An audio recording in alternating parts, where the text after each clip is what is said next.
Les entretiens du marquis, bonjour à tous. Macron se vante du record de création d'entreprises en France en 2022. Mais ne devrait-il pas avoir honte? Avant de résoudre ce paradoxe, je voulais remercier comme il se doit tous mes généreux donateurs, tous ceux qui m'ont donné des super sanks. Merci Laurent Ziran, merci Elisabeth Dagincourt, merci le Darwinien, merci Corsair, merci d'aider la réinformation. Et puis vous avez été très nombreux à m'écrire de gentils messages, à me souhaiter de joyeuses fêtes. Alors à mon tour, je vous souhaite un excellent réveillon de la Saint-Sylvestre. Et puis vous vous êtes aperçu que je suis en Australie, vous avez reconnu ma bibliothèque. C'est pour cette raison d'ailleurs que je n'ai pas pu répondre à vos messages, mais rassurez-vous, les vacances sont terminées. J'ai presque envie de dire hélas, mais les vacances sont terminées et je vais pouvoir reprendre mon rythme quotidien et avoir le plaisir de discuter avec vous. Alors la première information, elle concerne Emmanuel Macron et notamment sa popularité. Vous vous en souvenez de la séquence catastrophique de la Coupe du Monde. La presse était presque unanime pour dénoncer son immaturité, son indécence, et puis pour reprendre les termes de Catherine Ney, qui avait été d'ailleurs forgé par Philippe de Villiers, il n'est pas fini ce président. Alors, lorsqu'Emmanuel Macron connaît un échec, lorsqu'il vit une séquence difficile, systématiquement, vous avez ce genre de nouvelle qui apparaît. Boosté par la Coupe du Monde, la popularité d'Emmanuel Macron est en hausse. Bon, on a l'habitude, ça fait 20, 30 fois qu'on a ce genre de sondage qui arrive après des échecs ou de très mauvaises séquences du pouvoir. À ce rythme, bientôt Emmanuel Macron sera à 140% d'opinion favorable. Et comme il vit aussi une situation difficile, il est face à son bilan, et nous l'avons évoqué à travers de très nombreuses vidéos, un déficit commercial qui explose, des entreprises qui ferment. Emmanuel Macron communique sur quelque chose. La France connaîtrait un record de création d'entreprises. Je me suis dit, tiens, c'est curieux, j'avais déjà écrit un papier l'année dernière à ce sujet. Et hop, je reprends le tweet d'Emmanuel Macron de 2021, 1 million d'entreprises créées en 2021 en France. Tiens. Et puis, bingo, en 2022, le cap du million de création d'entreprises va être franchi en 2022 en France. Mais qu'est-ce que c'est que ça? 2 millions d'entreprises quasiment créées en 2 ans. Mais il n'y a plus de déficit commercial alors. La France va connaître 8-9% de croissance. Eh bien non, nous sommes en récession, nous avons une inflation qui est certainement à 2 chiffres. Et nos entreprises ferment les unes après les autres. Mais comment est-ce possible d'avoir de tels chiffres contradictoires? Eh bien c'est simple, c'est tout simplement de faire entrer dans la création d'entreprises des choses qui ne sont pas véritablement des entreprises, notamment de faire entrer les auto-entrepreneurs. Alors qu'est-ce qu'un auto-entrepreneur? C'est par exemple un livreur de pizza ou un chauffeur Uber. Il est auto-entrepreneur. Autrement dit, ces gens, ces livreurs de pizza ou ces chauffeurs Uber vivent sous le coup de la précarité parce que avant, quand on était chauffeur de taxi, on pouvait être indépendant, mais on pouvait aussi travailler pour une société. On pouvait avoir des droits sociaux. En étant auto-entrepreneur, on n'a plus droit à grand-chose. Et on gagne très mal sa vie. Autrement dit, Emmanuel Macron se vante de l'ubérisation de la société française. Est-ce qu'on doit s'en étonner, puisque c'est lui qui a fait rentrer Uber en France? C'est lui qui est le cheval de Troie de toutes ces grandes sociétés américaines qui nous asservissent.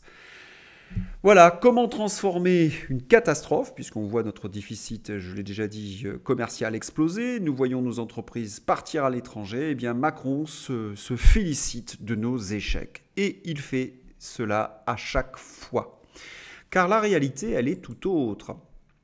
Nous savons que les vraies entreprises, celles qui créent des emplois, celles qui créent des richesses, eh bien, elles risquent de fermer leurs portes, notamment du fait de l'augmentation de la facture énergétique. Et nous voyons à peu près ces titres dans toute la presse. De nombreuses entreprises qui avaient fermé à Noël pendant les vacances, eh bien, elles resteront fermées parce qu'elles ne peuvent pas faire face à leurs factures d'électricité.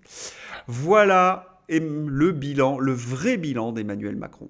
Et lorsqu'il y a des mauvais chiffres, eh bien, que fait-il? Il essaie de maquiller les mauvaises nouvelles, hein. Il essaie, grâce à la puissance des médias aux ordres, eh bien, de cacher la réalité aux Français. Alors, il se vante aussi de certaines réussites dans la lutte contre le chômage. Eh bien, ce que nous révèle Mediapart, c'est la bonne vieille technique, hein, les radiations. 58 000 personnes ont été radiées de la liste des inscrits à Pôle emploi en novembre 2022, un chiffre jamais atteint depuis que les statistiques du chômage existent. Sur un mois, la hausse c'est de 19%. Pôle emploi dit n'avoir aucune explication particulière à fournir à cette augmentation. Bah tiens, moi j'ai une petite idée, hein. Vous voyez laquelle? Ouais, c'est toujours la même chose avec Emmanuel Macron. Les vieilles ficelles, on fait baisser le chômage artificiellement par des radiations, on maquille les faillites en expliquant qu'il y a des millions de créations d'entreprises, mais ce sont des auto-entrepreneurs parce que les autres entreprises, les vraies, hein, celles qui créent des richesses, eh bien, disparaissent les unes après les autres. Voilà le bilan d'Emmanuel Macron. Et lorsqu'on met Emmanuel Macron face à ses responsabilités, notamment dans le régalien, eh bien nous avons ce genre de nouvelles. Et je crois, je ne sais plus d'ailleurs combien de ce genre de nouvelles j'ai pu vous donner. Je crois que c'est presque chaque jour. Refusée aux urgences, la sexagénaire décède d'une crise cardiaque. De plus en plus de Français ne peuvent plus être soignés à l'hôpital et ça meurt soit dans les couloirs des hôpitaux, soit ils sont refoulés, et bien ils meurent chez eux. On vit une situation absolument atroce sous Emmanuel Macron. Mais malgré tout, il y a des grands serviteurs de l'État, des gens qui essaient de défendre une certaine idée de la justice, du bien. Eh bien, ils sont certainement récompensés par Emmanuel Macron. Eh bien, pas du tout.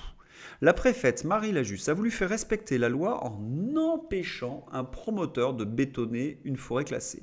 Modèle de probité et de professionnalisme, la préfète est pour cela virée. Inversion totale des valeurs en Macronie. Eh oui, hein, ça nous l'avons vu. Quelqu'un fait son travail, il est honnête, eh bien il est viré. Bon, Macron pourra recruter des gens du type de Darmanin, Dupond-Moretti, etc.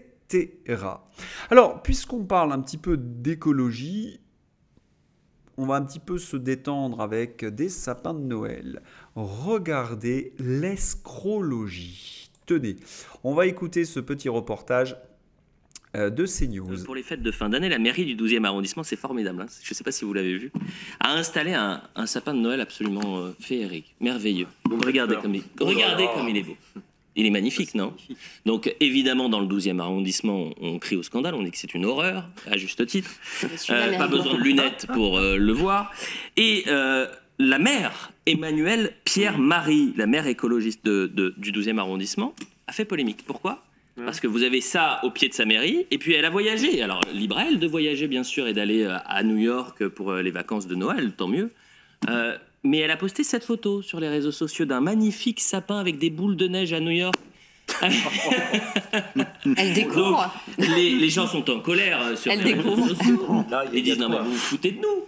Vous vous rendez compte de ce qui se passe? C'est pas possible. C'est-à-dire qu'au pied de la mairie du 12e, on a une horreur. Et puis sur vos réseaux sociaux, vous êtes très heureuse quand vous allez à New York et que vous voyez l'immense sapin avec les belles boules de Noël. J'ai vu vite l'image, mais on dirait que c'est même pas du bois, mais que c'est de l'aggloméré. Alors ça a l'air vraiment, je sais pas si c'est très écologique. C'est très formidable de le regarder comme c'est beau. Regardez. Non mais c'est magnifique. C'est vraiment hideux. Non mais ce qui est terrible. Avec le petit cordon de sécurité au cas où on voudrait l'emporter. Dégoûter les Français de l'écologie, s'ils prendraient pas autrement. Moi je suis certain. Vous savez que c'est une bonne nouvelle qu'elle soit allée à New York et qu'elle s'inspire peut-être du sapin à New York qui est. Alors elle est allée à New York en avion? Peut-être en char à voile, mais ça prend plus de temps. Salir nos traditions, refuser de fêter Noël, nous mettre des sapins particulièrement immondes. C'est la facture, dans un certain sens, de l'écologie actuelle. Sans transition, nous allons parler de Zelensky. Que serait un entretien du marquis sans Zelensky? Il va finir par nous manquer, Zelensky.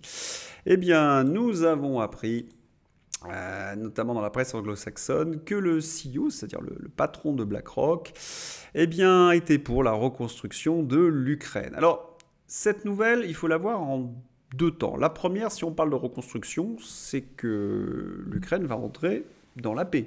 Il ne peut pas y avoir reconstruction sans paix. Donc manifestement, il y a énormément de tractations entre les USA et la Russie. En tous les cas, la Russie met la pression et recommence à gagner du terrain face à l'armée ukrainienne. Je vous ai dit d'ailleurs que l'Ukraine avait encore été proche de la rupture. Ils finiront par céder manifestement.